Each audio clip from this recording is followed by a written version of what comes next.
The morning sun cast long shadows across the manicured gardens of Buckingham Palace, as King Charles III stood at his office window, holding a secure phone call that would change everything. On the other end of the line, Australian Prime Minister Anthony Albanese's voice carried a mix of excitement and nervousness that was unmistakable. "Your Majesty." "We've reached a breakthrough," Albanese said, his words careful but filled with hope. "The trade agreement we've been negotiating for months is ready. But there's something else, something that goes deeper than economics." Charles adjusted his reading glasses, a habit he'd developed when processing important information. The king had been expecting this call for weeks, knowing that the relationship between Britain and Australia was at a crucial turning point. What he hadn't expected was the emotion in the Prime Minister's voice. "The people here, Your Majesty, they've been watching how the Princess of Wales has handled everything, how she's represented not just Britain but values that resonate across the Commonwealth. The cancer diagnosis, her recovery, her grace through it all. It's touched hearts here in ways I've never seen before." Charles felt his throat tighten slightly. Catherine's battle with cancer had been one of the most challenging periods the royal family had faced in recent years. The way his daughter-in-law had handled the diagnosis, treatment, and gradual return to public duties had surprised even him. Her authenticity, her willingness to be vulnerable while maintaining dignity, had created a connection with people that transcended traditional royal protocols. "She's changed how Australians see the monarchy," Albanese continued, "not as some distant institution but as real people facing real challenges. The polling numbers have shifted dramatically. Support for maintaining our constitutional ties has grown by 20% since her announcement about her health journey." The king walked to his desk, where a folder marked Commonwealth Relations Australia sat prominently. Inside were months of diplomatic correspondence, economic projections, and cultural assessments. But what Albanese was describing couldn't be captured in official documents. "What exactly are you proposing, Prime Minister?" Charles asked, though he suspected he already knew the direction of the conversation. "A new framework, Your Majesty, not just trade, but a renewed partnership that acknowledges how the monarchy has evolved, how it represents resilience and authenticity in ways our people value. Catherine's journey has shown us that tradition and modernity can coexist beautifully." Through the palace windows, Charles could see tourists gathering at the gates, many holding small Australian flags alongside British ones. The Commonwealth had always been close to his heart, but he was beginning to understand that something fundamental was shifting in how these relationships could work in the 21st century. The conversation continued for another 20 minutes, with both men careful to speak in diplomatic language, while acknowledging the profound personal elements that had influenced this political moment. When Charles finally set down the phone, he remained standing by the window for several minutes. His private secretary knocked softly before entering. "Your Majesty, the Princess of Wales has arrived for your scheduled meeting." Charles turned, straightening his jacket. "Please send her in immediately." Catherine entered the room with the quiet confidence that had become her signature since returning to public duties. She looked healthier than she had in months, her hair growing back to its natural thickness, her complexion regaining the warmth that had temporarily faded during treatment. More importantly, there was something in her eyes, a depth that hadn't been there before, an understanding of life that could only come from facing mortality and emerging stronger.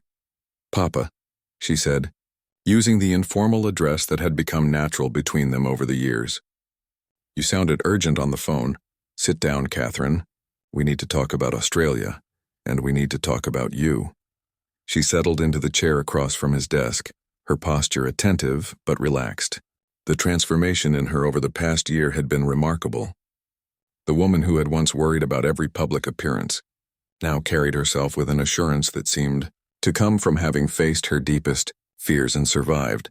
"The Prime Minister just called," Charles began, "but before I tell you what he said, I need you to understand something.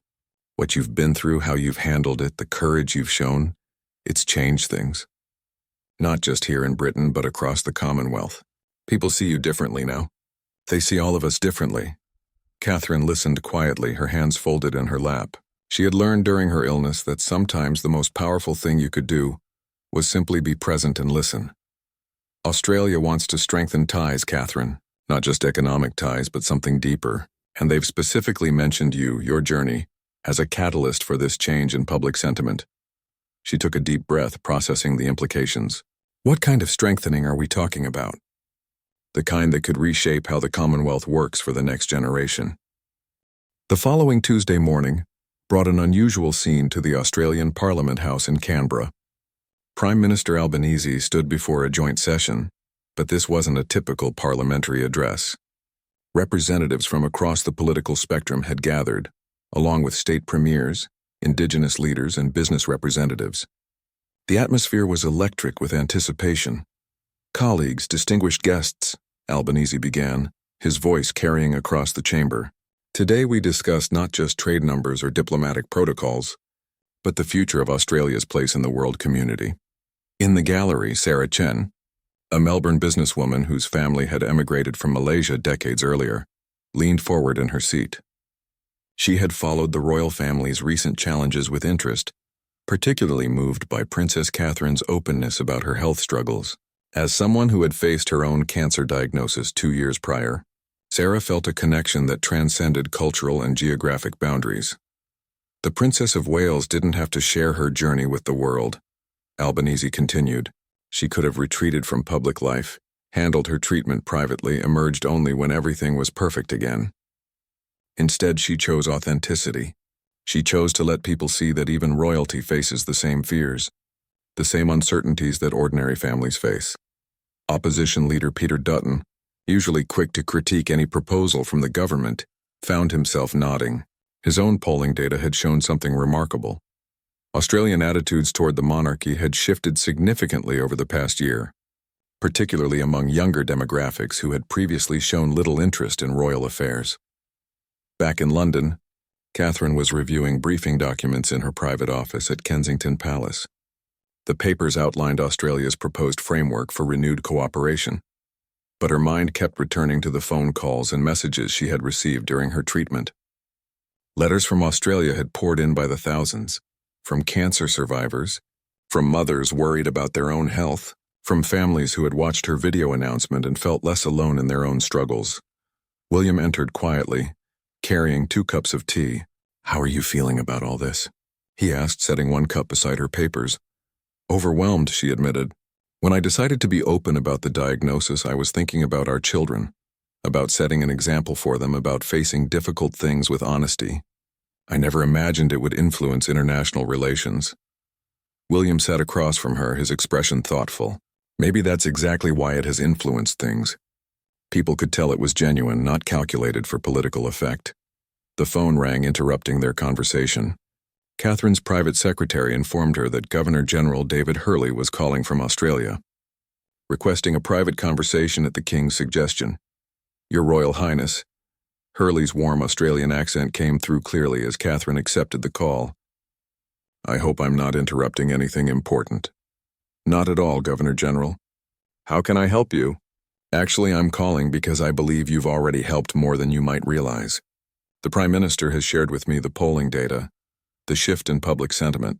But more than numbers, I'm seeing something in the letters flooding our office, in the conversations happening in communities across Australia." Catherine gestured for William to stay as she put the call on speaker. "What kind of conversations?" she asked. "Real ones, about resilience, about facing challenges with dignity, about what leadership actually looks like in the modern world. Your decision to share your health journey has started discussions about authenticity in public life that we've never had before. Politicians here are talking about being more genuine with constituents. Business leaders are discussing how to show vulnerability as strength." Hurley paused, and when he continued, his voice carried a weight of conviction. "Your Royal Highness, you've reminded us that the monarchy at its best isn't about perfection or distance from ordinary life.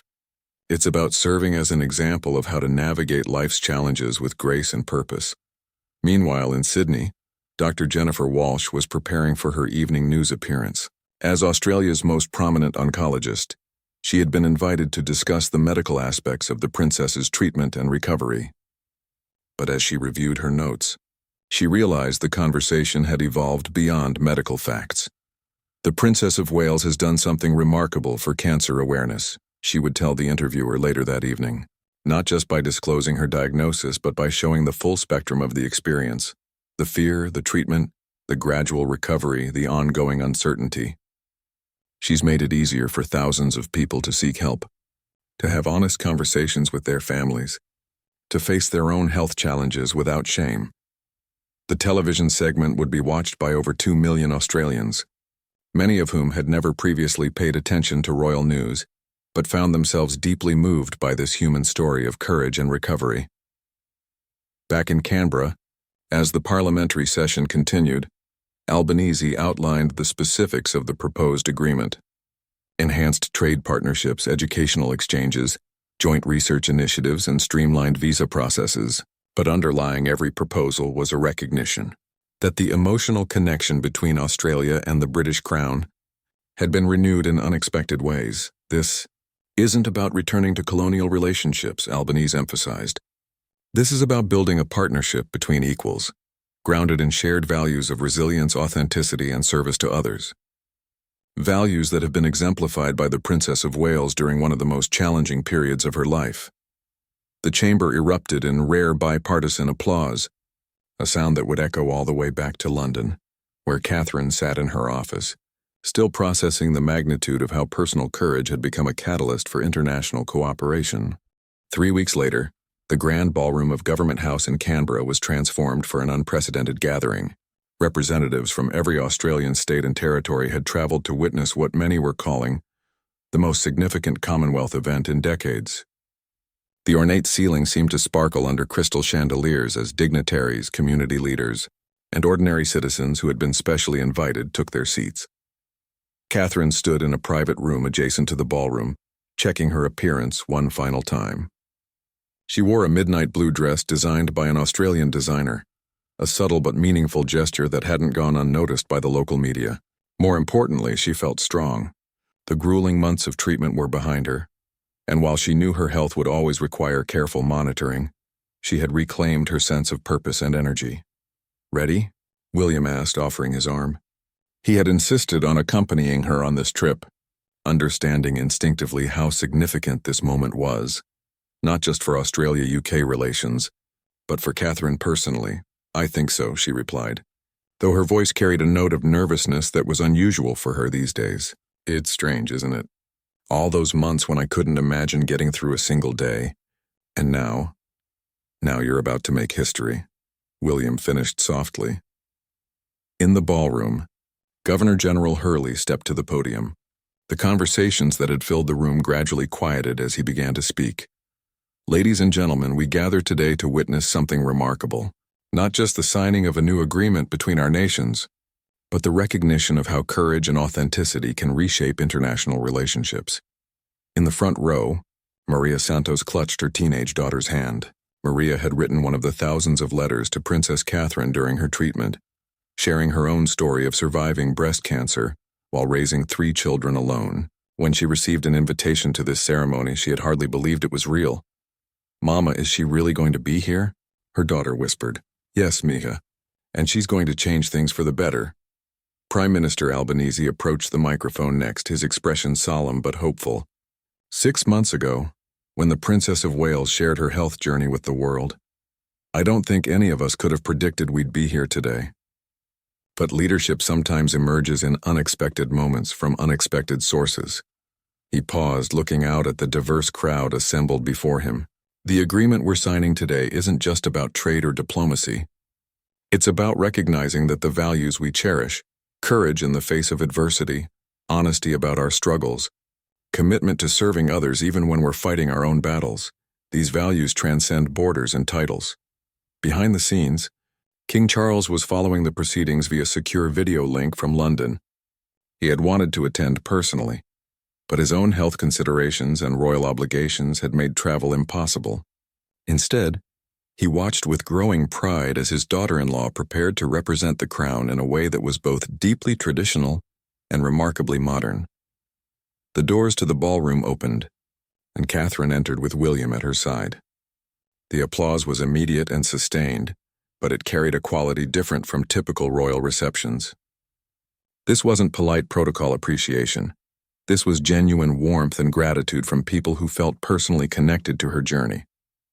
As she walked toward the stage, Catherine made eye contact with individuals in the crowd.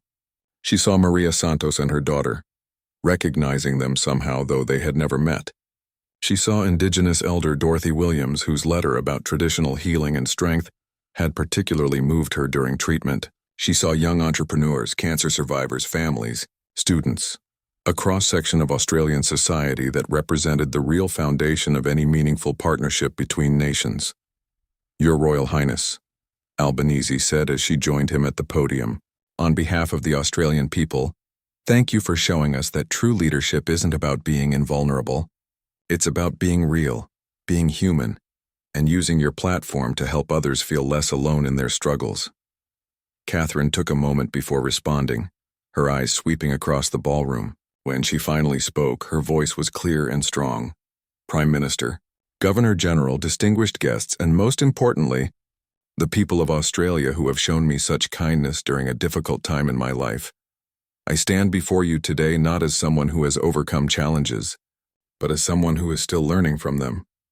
The room was absolutely silent, every person present hanging on her words. "When I was diagnosed with cancer, my first instinct was to protect my privacy, to shield my family from public scrutiny during a frightening time. But I learned something important during those months of treatment. Healing happens not just through medical intervention, but through connection, through knowing that others understand our fears and support our hope."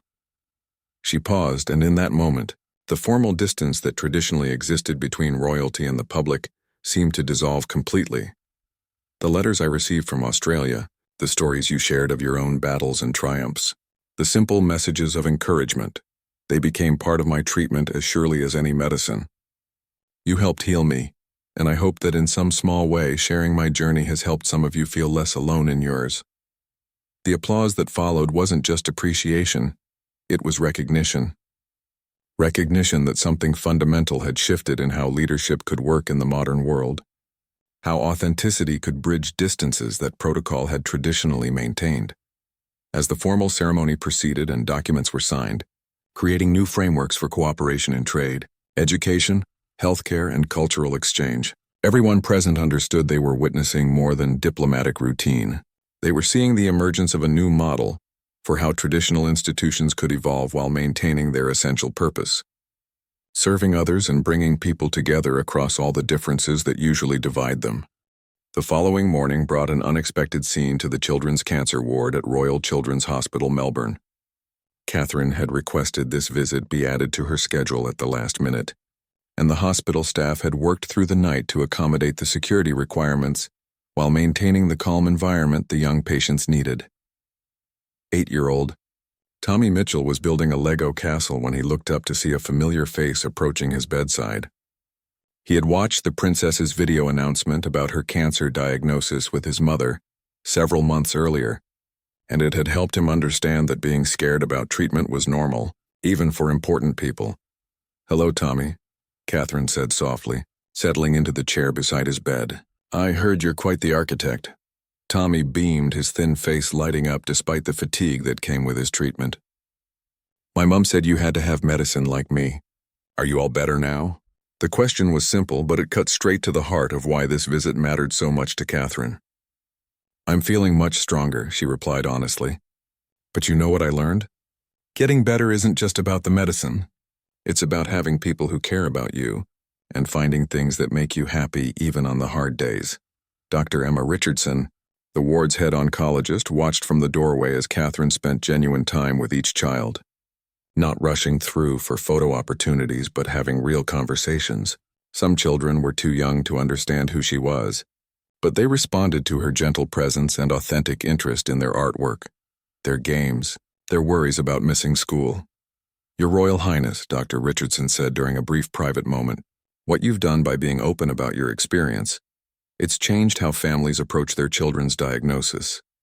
Parents are more willing to be honest with kids about what treatment involves, and children feel less isolated because they know even princesses have to be brave in hospitals."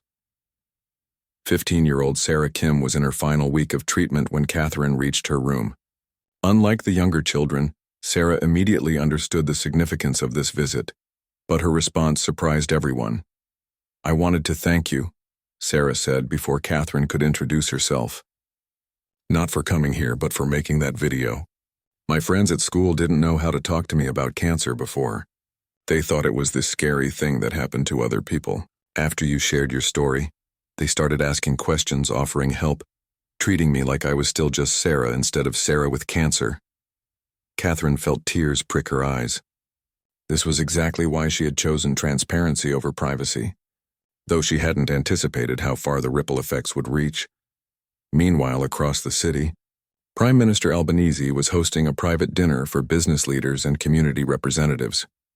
The conversation naturally centered on the previous day's ceremony, but more specifically on how the princess's approach to her health crisis had influenced their thinking about leadership and communication.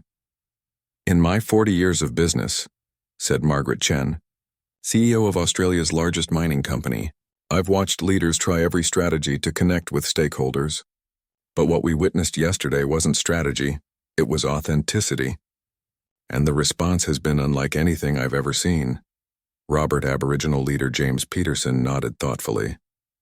"In our culture, we understand that true strength comes from acknowledging vulnerability, from sharing our struggles so the community can support healing. What the princess did, sharing her journey openly, that's traditional wisdom applied in a modern context." The conversation continued late into the evening, with participants from various backgrounds finding common ground in their appreciation for leadership that prioritized human connection over perfect image management. Back at Government House, King Charles participated in a secure video conference with Catherine, William, and key advisors. The time difference meant it was early morning in London, but the king had insisted on receiving a first-hand report of the day's events. "Catherine," he said, his voice carrying pride and concern in equal measure, "how are you feeling?" "I know today was emotionally demanding, tired but fulfilled," she replied honestly. "The children were incredible. So brave, so hopeful. It reminded me why sharing my story felt important, even when it was scary to give up that privacy." William added, "The impact here has been remarkable, Father. We're seeing genuine enthusiasm for renewed cooperation, not just from officials but from ordinary citizens who feel personally connected to what's happening." King Charles leaned back in his chair, processing the implications. "This changes how we think about royal duty, doesn't it? The idea that showing vulnerability can actually strengthen the institution rather than weaken it." "I think it shows that people want authenticity from their leaders," Catherine said. "They don't need us to be perfect, but they need us to be real. When we pretend we don't face the same challenges as everyone else, we create distance. When we acknowledge our humanity, we create connection." The king nodded slowly. "And connection, genuine connection, is what the Commonwealth has always been about at its best." As the call concluded, Catherine found herself standing on the balcony of Government House, looking out over Canberra's evening skyline. William joined her, wrapping his arms around her from behind. "Any regrets?" he asked softly. She considered the question seriously. The decision to be open about her cancer diagnosis had been difficult, involving complex considerations about privacy, children's welfare, and royal protocol. But standing here now, having seen firsthand how her honesty had created space for meaningful connections and positive change, the answer was clear. "No regrets," she said firmly. "Just gratitude that something so difficult could become something so meaningful." Below them, the lights of Canberra twinkled like stars, each one representing lives that had been touched by this unexpected convergence of personal courage and public service. Tomorrow would bring more formal ceremonies and diplomatic meetings, but tonight was for reflection on how individual healing could become a catalyst for broader transformation. The UI partnership agreement between Australia and the UK would indeed prove to be significant economically and strategically, but its real importance lay in how it demonstrated that modern leadership could be both deeply personal and profoundly impactful, showing that vulnerability and strength were not opposites but partners in creating lasting positive change. The Sydney Opera House had never hosted an event quite like this one. As the sun set over the harbour, casting golden light across the iconic white shells of the building, thousands of people gathered for what organizers were calling an evening of shared stories. The event had grown organically from community suggestions, becoming something far more significant than anyone had initially planned. Catherine stood backstage, no longer nervous about public appearances, but still moved by the magnitude of what was unfolding. Through the curtain, she could see the diverse crowd filling every seat: cancer survivors, medical professionals, community leaders, families, young people, elderly citizens, all united by the simple belief that honest conversation about life's challenges could create positive change. 5 minutes. Your Royal Highness, the stage manager informed her quietly. Dr. Lisa Aboriginal Torres, a prominent indigenous psychiatrist, was finishing her opening remarks to the audience. Tonight isn't about celebrating perfection or pretending that challenges don't exist. Tonight is about recognizing that our struggles, when shared with courage and compassion, become sources of strength not just for ourselves but for our entire community. In the audience, Marcus Williams, a 34-year-old teacher from Sydney's western suburbs, held his wife's hand tightly. 6 months earlier, he had been diagnosed with lymphoma. The princess's video announcement had reached him during his darkest moment, when he was struggling to explain to his young sons why their normally energetic father was suddenly weak and scared. Seeing someone in the royal family be honest about being frightened, about the uncertainty of treatment, it gave me permission to be real with my boys instead of pretending everything was fine, he had written in one of his letters to Catherine. Now, as she walked onto the Opera House stage to sustained applause, Catherine felt the weight of responsibility that came with having shared her story so publicly. But it was a weight she had learned to carry with grace, understanding that authenticity in leadership sometimes meant bearing the hopes and fears of others who saw their own struggles reflected in your journey. Good evening, she began, her voice carrying clearly through the iconic venue. When I first stood in front of a camera to talk about my cancer diagnosis, I was thinking primarily about my children, about how to explain something scary in a way that would help them understand that facing difficult things with honesty is always better than facing them alone. The audience was completely still, hanging on every word. I had no idea that my very personal decision would somehow become part of a larger conversation about how we support each other, how we build stronger communities, and how nations can work together more effectively. But I've learned something important during this visit to Australia. Courage is contagious. She paused, making eye contact with individuals throughout the theater. Every person I've met here, the children in the hospital who face their treatments with such bravery, the families who care for loved ones while managing their own fears, the medical professionals who dedicate their lives to healing others, the community leaders who work tirelessly to create positive change. You've all shown me that my experience was never just about me. It was about how we can all be braver together than we ever could be alone. The applause was warm and sustained, but Catherine raised her hand gently to continue. Prime Minister Albanese mentioned yesterday that this partnership between our nations isn't just about economics or diplomacy. He's absolutely right. It's about recognizing that the values we hold most dear, compassion, resilience, service to others, honesty about our imperfections, these values become stronger when we share them across cultures and continents. Back in London, King Charles watched the live broadcast from his private study, joined by Queen Camilla and several senior advisors. The transformation in Catherine over the past year had been remarkable, but seeing her command this international stage with such authenticity and purpose filled him with pride that went beyond the formal. She's found her voice, Camilla observed quietly. Not the voice we trained her to use, but her own voice, and it's more powerful than anything we could have taught her. Charles nodded, remembering his own journey to authentic leadership after decades of preparation for kingship. Sometimes the best training for public service comes from private struggles. She's learned something about genuine connection that no protocol manual could ever teach. At the Opera House, Catherine continued her address, but the tone had shifted to something more conversational, more intimate despite the grand setting. I want to share something with you that I haven't spoken about publicly before. During my treatment, I received thousands of letters from Australia. Many of them shared stories of your own health battles, your fears for family members, your experiences as caregivers. But what struck me most was how many of you wrote about feeling less alone after hearing my story. She took a breath, clearly moved by the memory. I realized that one of the most important things we can do for each other is to be honest about our vulnerabilities, not to seek pity or attention, but to create space for others to be honest about theirs. When we pretend we don't struggle, we make others feel isolated in their struggles. When we acknowledge our humanity, we give others permission to acknowledge theirs. In the fourth row, Dr. Jennifer Walsh, the oncologist who had appeared on television weeks earlier, felt tears streaming down her face.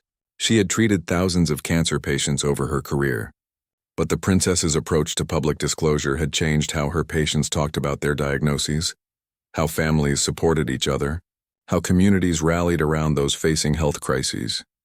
"Your Royal Highness," came a voice from the audience as Catherine opened the floor for questions. A young woman in her 20s stood up. "My name is Sophie Chen.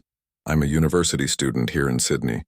I wanted to ask, do you think your experience will change how the royal family approaches other challenges in the future?" It was a perceptive question that cut to the heart of institutional change. Catherine considered her answer carefully. "I think it's already changing how we approach our roles," she replied honestly.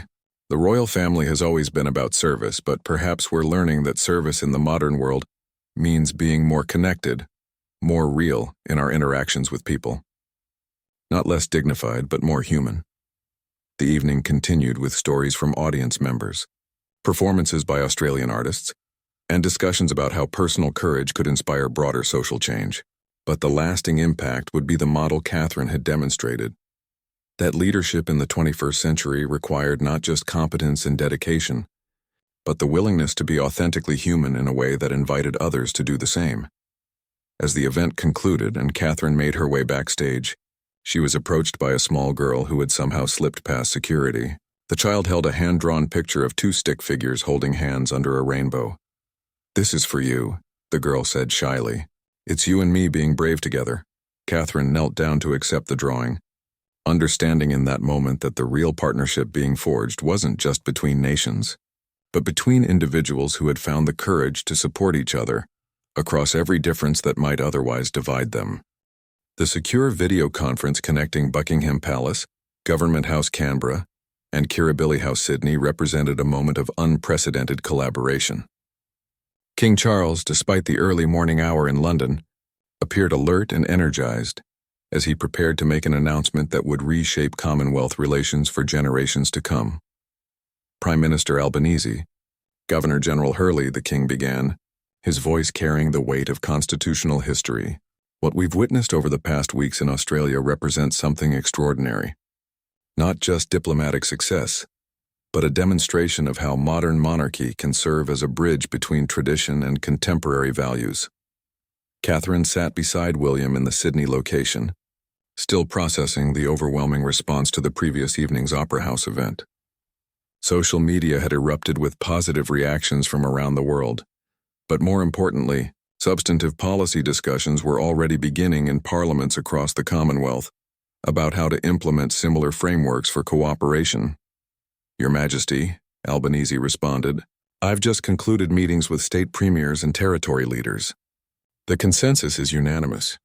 Australia wants to formalize this new partnership model, and we want to propose it as a template for Commonwealth relations worldwide."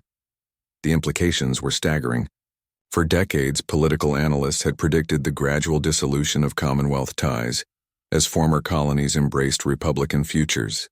Instead, Australia was proposing a revitalization of those relationships based on equality, mutual respect, and shared commitment to authentic leadership.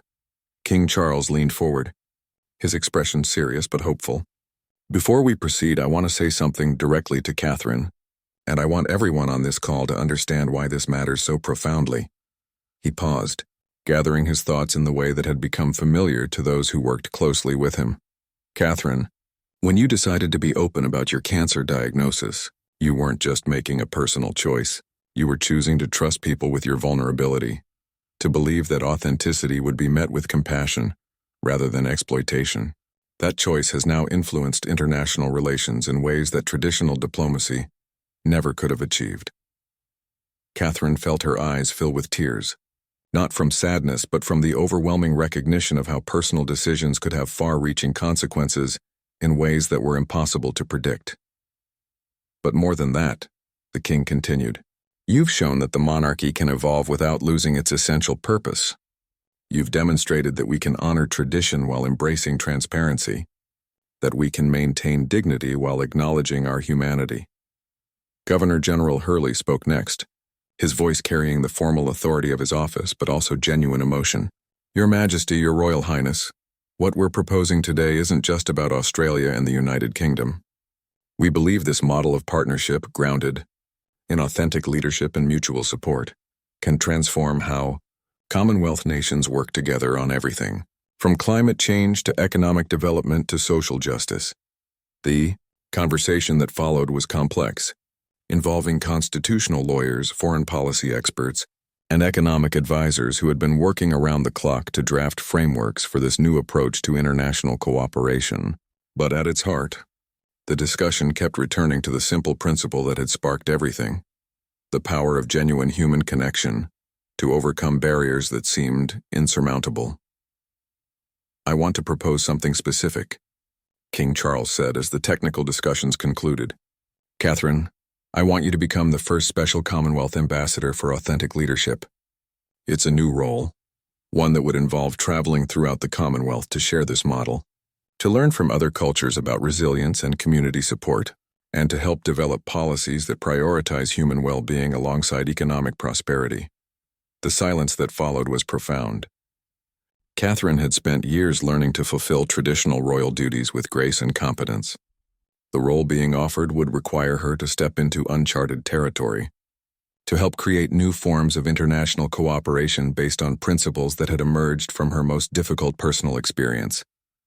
"I'm honored by your confidence," she replied slowly, "but I want to make sure I understand what this would mean.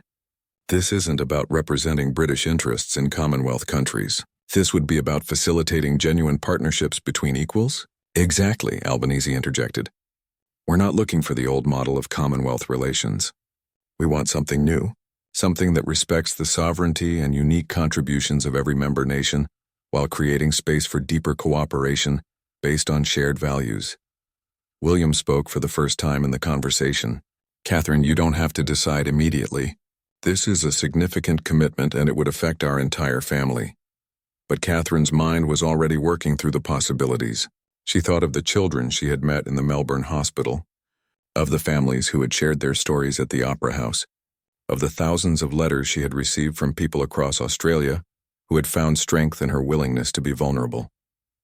"Actually," she said, her voice growing stronger with conviction, "I think I do want to accept, but I have conditions." King Charles raised an eyebrow, intrigued. "This role has to be about real impact, not just ceremonial visits. I want to work with medical professionals to improve cancer care across the Commonwealth. I want to collaborate with educators to develop programs that teach emotional resilience to young people.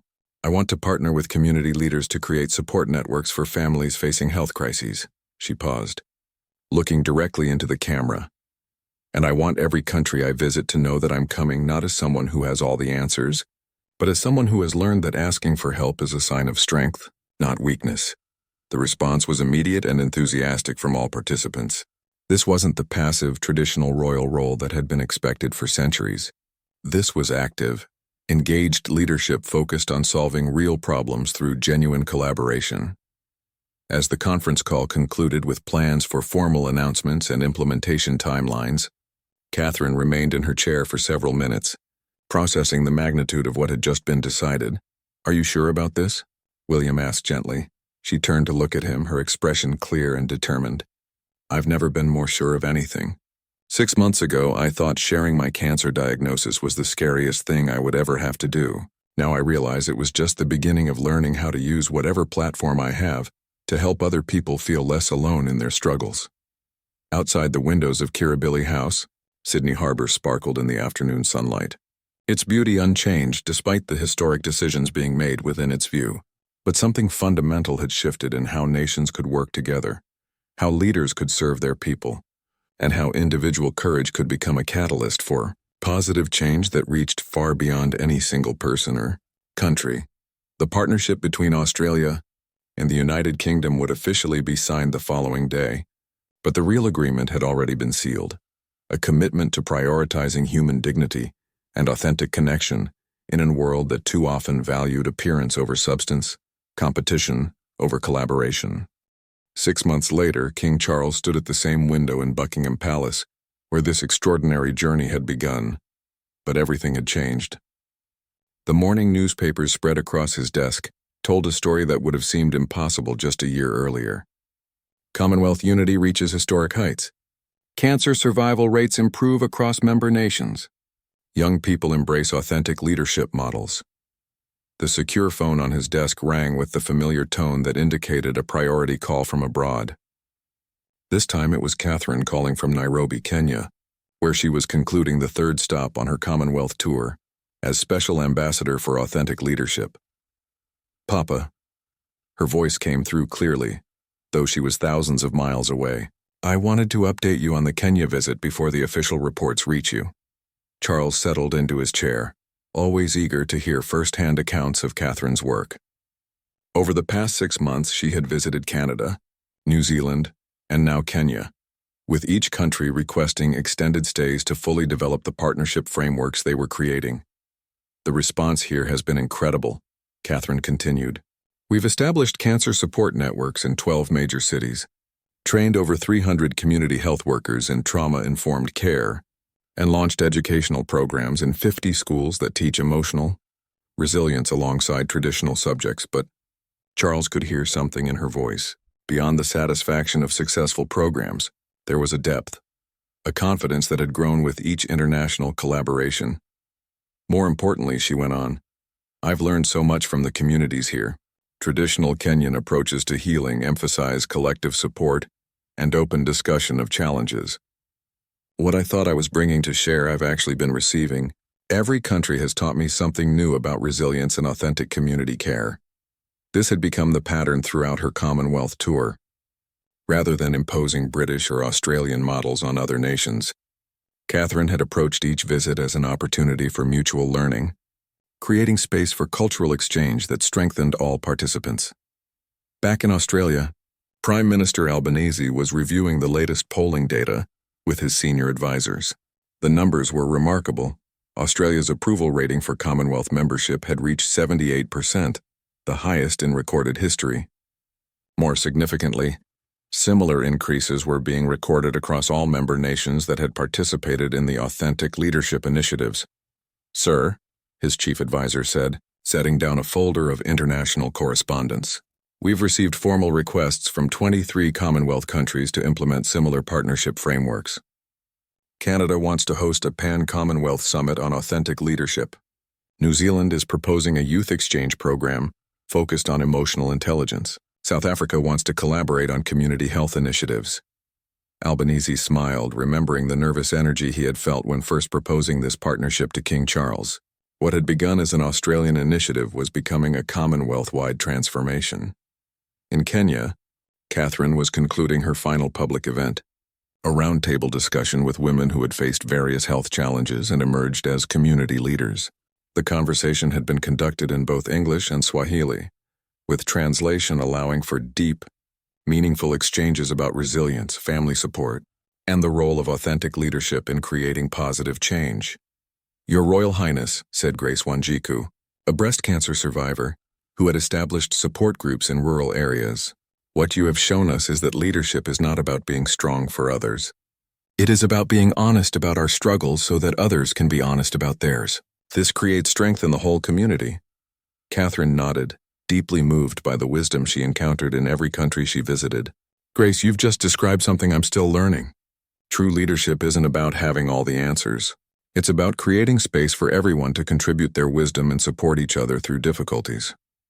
The roundtable concluded with concrete plans for ongoing collaboration.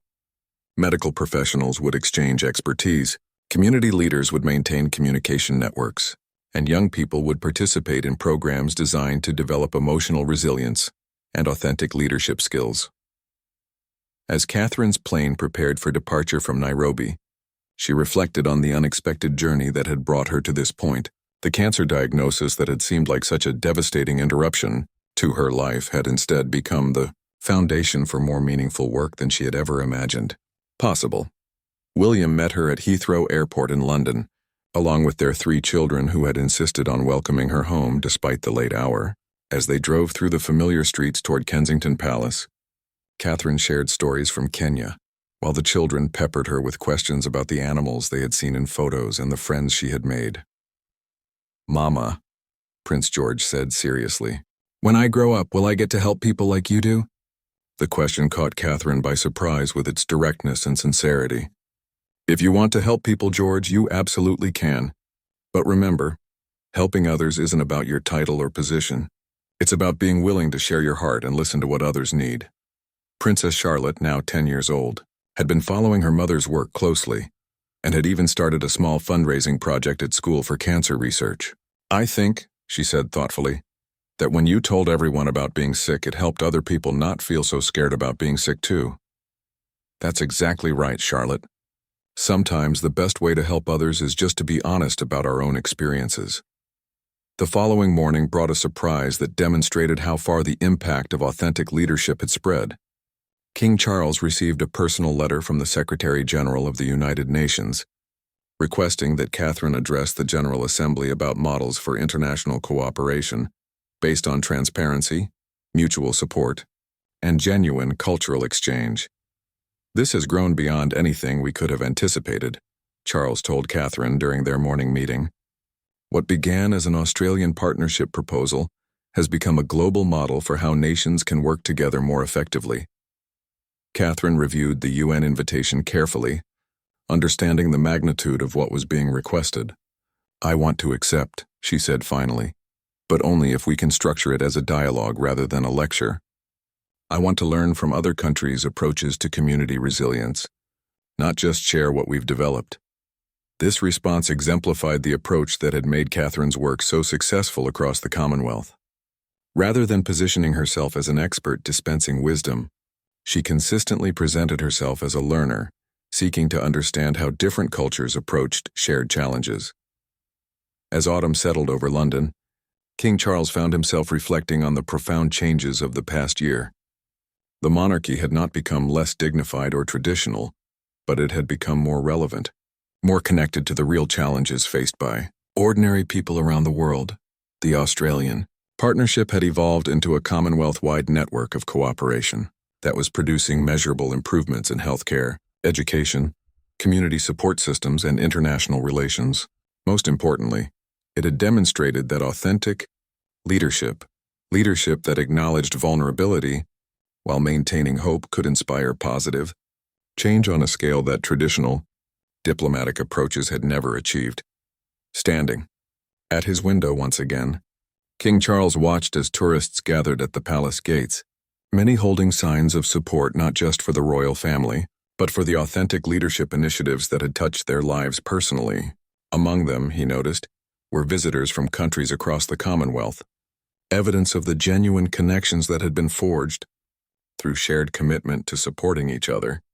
Through life's inevitable challenges, the journey that had begun with a frightening cancer diagnosis had become a transformation in how nations could work together, how leaders could serve their people, and how individual courage could create positive change that reached across continents and cultures. It was, King Charles reflected, exactly what the monarchy at its best had always been meant to accomplish, bringing people together in service of something greater than themselves.